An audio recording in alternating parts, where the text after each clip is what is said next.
Cine e mai aici? Bianca. Ce? Bianca, dacă ai gaze, te la baie. Hai și te uiți la ea. Iar a venit Bianca! Iar a venit. Iar tu comentezi.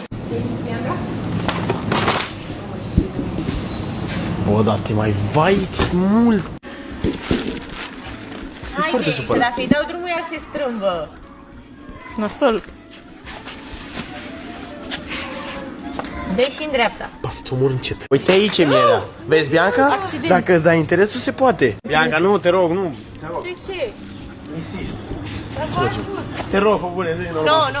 Nu. Oh, stai cu mâinile sus, știi, mierea nu e pe aici. Păi da. Du-te, frate, pe culoare, caută miere, că e Am prietena fost, ta. cred că pe acolo e. Fii mi-ar scârbă. Ce de-aia? Bată. Ce treabă ai tu? Am și o treabă. 420 plus 83.